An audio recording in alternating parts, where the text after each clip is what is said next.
2021년 11월 11일 오늘의 말씀 시작하겠습니다. 오늘 나눌 말씀은 레위기 10장 4절에서 11절 말씀입니다. 모세가 아론의 삼촌 우시엘의 아들 미사엘과 엘사반을 불러 그들에게 이르되 나와 너희 형제들을 성소 앞에서 진영 밖으로 메고 나가라 하매 그들이 나와 모세가 말한 대로 그들을 옷 입은 채 진영 밖으로 메어내니 모세가 아론과 그의 아들 엘르앗살과 이다말에게 이르되 너희는 머리를 풀거나 옷을 찢지 말라. 그리하여 너희가 죽음을 면하고 여호와의 진노가 온 회중에게 미침을 면하게 하라. 오직 너희 형제 이스라엘 온 족속은 여호와께서 치신 불로 말미암아 슬퍼할 것이니라. 여호와의 관유가 너희에게 있은즉 너희는 회막문에 나가지 말라. 그리하면 죽음을 면하리라. 그들이 모세의 말대로 하니라. 여호와께서 아론에게 말씀하여 이르시되 너와 내 자손들이 회막에 들어갈 때에는 포도주나 독주를 마시지 말라. 그리하여 너희 죽음을 면하라. 이는 너희 대대로 지킬 영영한 규례라. 그리하여야 너희가 거룩하고 속된 것을 분별하며 부정하고 정한 것을 분별하고 또 나 여호와가 모세를 통하여 모든 규례를 이스라엘 자손에게 가르치리라. 아멘. 나답과 아비후가 하나님께서 명령하시지 않은 다른 불을 향로에 담아 분향한 일로 인해서 지성소 곧 여호와 앞에서 나온 불에 삼켜 죽었습니다. 그 일로 인해 절규하던 아론은 하나님께서 모세를 통해 그들이 죽은 이유를 말씀해 주시자 침묵할 수밖에 없었습니다. 아론에게 하나님의 말씀을 전한 모세는 아론의 삼촌 우시엘의 아들 미사엘과 엘사반을 불러 성소 앞에 엎드려 있는 나답과 아비후의 시신을 진영 밖으로 메고 나가도록 했습니다. 레위기 10장 4절입니다. 모세가 아론의 삼촌 우시엘의 아들 미사엘과 엘사반을 불러 그들에게 이르되 나와 너희 형제들을 성소 앞에서 진영 밖으로 메고 나가라 하매 모세가 아론의 사촌들을 불러서 이 일을 처리하게 한 것은 아론이나 남은 아론의 아들들이 가족의 죽음에 접촉하면 안 되기 때문이었습니다. 물론 제사장도 가족이 죽으면 시신을 수습할 수 있고 장례를 치를 수 있습니다. 레위기 21장을 보면 제사장도 직계 가족인 부모, 형제의 죽음의 경우에는 접촉하여도 더럽혀지지 않는다라고 하셨습니다. 레위기 21장 1절에서 3절 말씀입니다. 여호와께서 모세에게 이르시되 아론의 자손 제사장들에게 말하여 이르라. 그의 백성 중에서 죽은 자를 만짐으로 말미암아 스스로를 더럽히지 말려니와 그의 살붙이인 그의 어머니나 그의 아버지나 그의 아들이나 그의 딸이나 그의 형제나 출가하지 아니한 처녀인 그의 자매로 말미암아서는 몸을 더럽힐 수 있느니라. 그러나 나답과 아비후가 죽은 이때에는 아론과 그의 아들들이 이제 막 제사장직을 위해 기름 부음을 받은 참이었습니다. 그래서 그들은 비록 자식과 형제의 시신이라 해도 가까이 할 수는 없었던 것입니다. 같은 레위기 21장 10절에서 12절의 말씀을 보겠습니다. 자기의 형제 중 관유로 부음을 받고 위임되어 그 예복을 입은 대제사장은 그의 머리를 풀지 말며 그의 옷을 찢지 말며 어떤 시체든지 가까이 하지 말지니 그의 부모로 말미암아서도 더러워지게 하지 말며 그 성소에서 나오지 말며 그의 하나님의 성소를 속되게 하지 말라. 이는 하나님께서 성별하신 관유가 그 위에 있음이니라. 나는 여호와이니라. 게다가 나답과 아비후가 분향하다가 죽었다면 그들의 시신이 있는 곳은 성소 안이었거나 성소에 걸쳐 있는 곳이었을 겁니다. 그러니까 아무나 불러 시신을 메어 나가게 할 수는 없었던 것이죠. 그래서 모세는 레위 지파에 속한 아론의 사촌들을 불러 나답과 아비후의 시신을 메어 나가도록 했던 것입니다. 모세가 나답과 아비후의 시신을 메어 나가라고 명령하자 미사엘과 엘사반은 모세의 명령대로 나답과 아비후의 시신을 메어 나갔습니다. 레위기 10장 5절입니다. 그들이 나와 모세가 말한 대로 그들을 옷 입은 채 진영 밖으로 메어내니 나답과 아비후의 시신을 메어 나갈 때 그들은 옷을 입은 채로 있었습니다. 이 옷은 레위기 8장 13절에서 입은 제사장의 옷이었습니다. 그들은 분향할 때 그 옷을 입고 있었던 것입니다. 그런데 나답과 아비후가 그 옷을 입은 채로 분향했고 하나님의 불에 의해 타 죽었다면 그들이 입은 옷이 제일 먼저 불타버리지 않았겠습니까? 그런데 그들은 불타 죽었으나 그들이 입었던 옷은 그대로였습니다.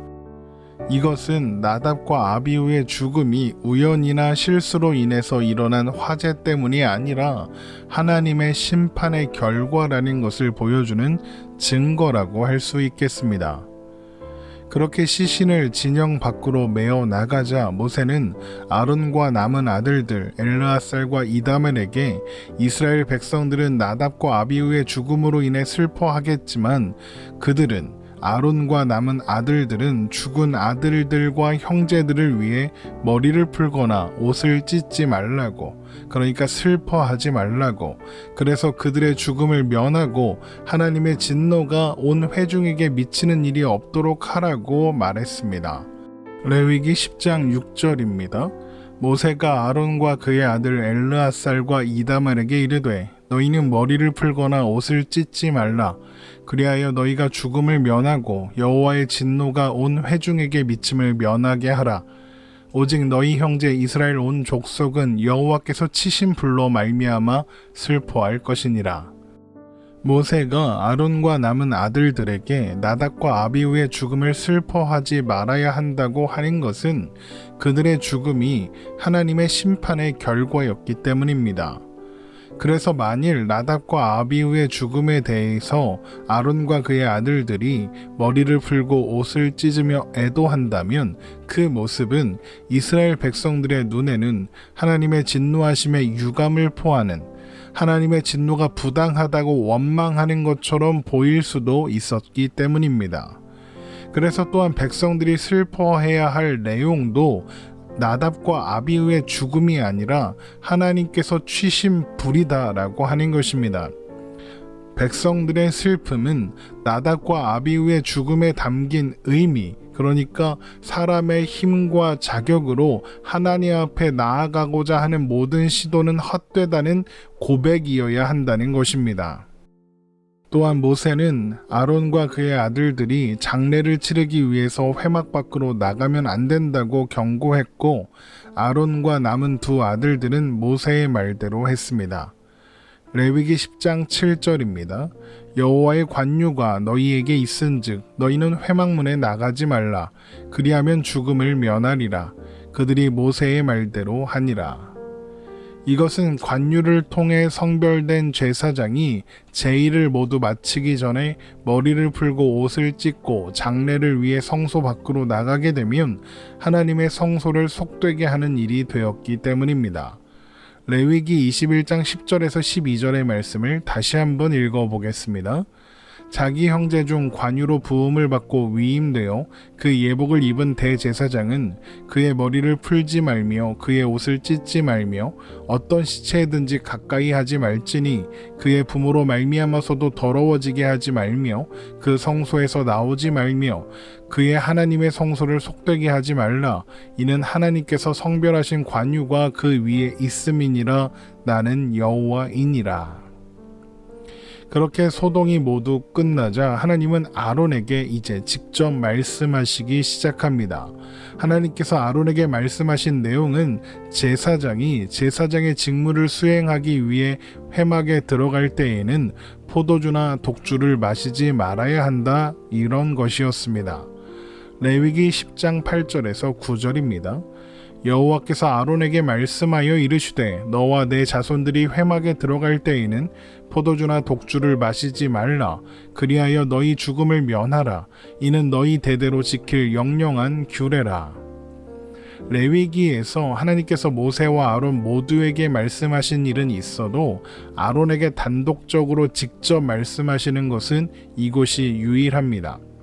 이것은 포도주나 독주를 마시지 말라는 명령이 아론과 그의 아들들 제사장들에게 매우 중요한 것이라는 것을 보여줍니다. 제사장이 회막에 들어갈 때 포도주나 독주를 마시지 말아야 하는 것은 첫 번째, 그들이 거룩하고 속된 것과 부정하고 정한 것을 분별해야 하기 때문입니다. 레위기 10장 10절입니다. 그리하여야 너희가 거룩하고 속된 것을 분별하며 부정하고 정한 것을 분별하고. 성경학자들은 나답과 아비후의 죽음 이후에 이런 명령이 내려졌다는 것을 근거로 해서 나답과 아비후가 포도주와 독주를 마시고 취해서 하나님께서 명령하지 않으신 다른 불로 분향한 것이 아니냐 이런 추측을 하기도 합니다. 이것은 꽤 그럴듯한 추측인 것 같습니다. 왜냐하면 하나님께서 제사장의 금주를 명령하시면서 거룩한 것과 속된 것, 부정하고 정한 것을 분별해야 하기 때문이라고 말씀하시기 때문입니다.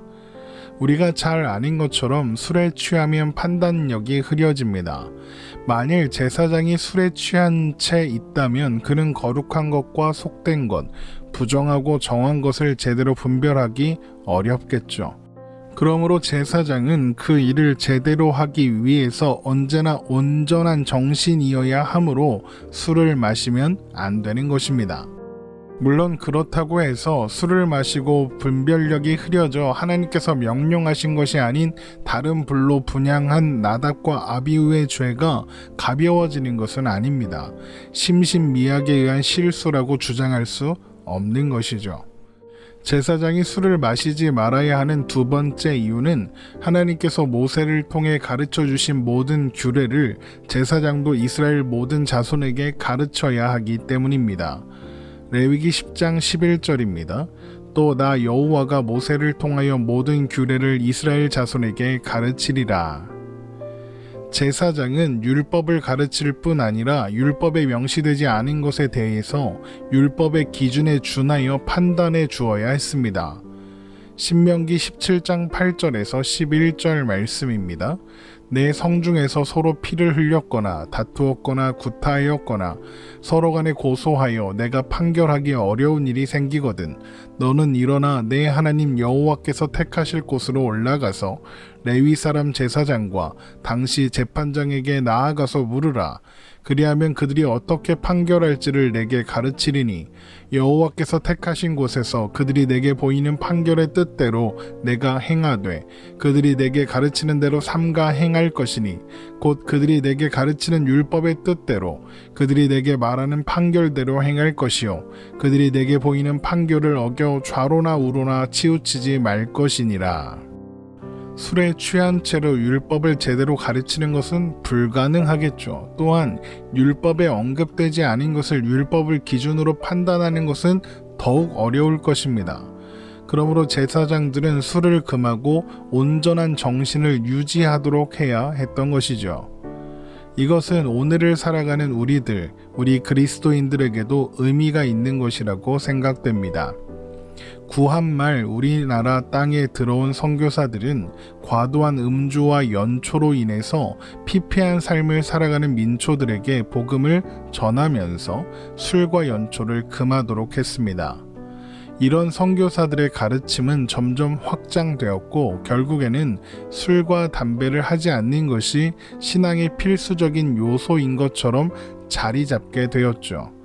물론 한국 초기 선교사들도 금주 구면이 구원의 조건이라고 생각하지는 않았을 것이고 다만 피폐한 삶에서 민초들을 구하기 위한 조치로 행한 일이었을 것입니다. 금주 구면을 포함하여 구원을 위해 필요한 우리의 행동은 아무것도 없기 때문이죠. 예수님을 믿는 믿음이 유일한 조건입니다.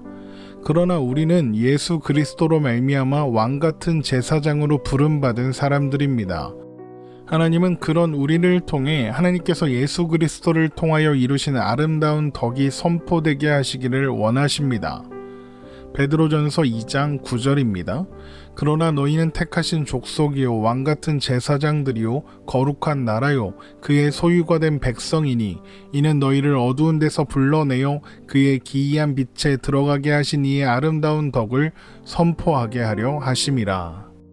하나님께서 제사장들에게 금주를 명령하시면서 거룩하고 속된 것을 분별하고 하나님께서 가르치신 모든 규례를 백성들에게 가르쳐야 하기 때문이라고 하신 이유가 그들이 온전한 정신을 가지고 하나님을 경외함으로 또한 하나님 앞에 겸손함으로 그 일을 감당해야 하기 때문이라고 하신 것처럼 우리가 하나님의 아름다운 덕을 복음을 전하기 위해서 세워진 왕 같은 제사장들이라면 우리들 또한 온전한 정신을 가지고 그 일을 감당해야 하지 않겠습니까?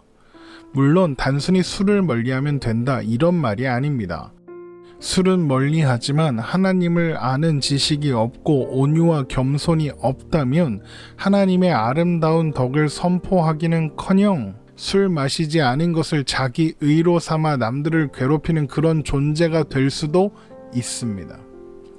우리는 언제나 하나님을 경외함으로 나의 나됨을 알고 하나님의 하나님 되심을 알며 하나님의 말씀으로 진리와 비진리를 분별할 지혜를 구하며 겸손하고 온유하게 우리가 가진 바 소망의 이유를 묻는 자들에게 대답할 것을 준비하고 또한 대답함으로써 우리를 택하사 왕같은 제사장이 되게 하신 분의 아름다운 덕을 나누고 선포해야 할 것입니다.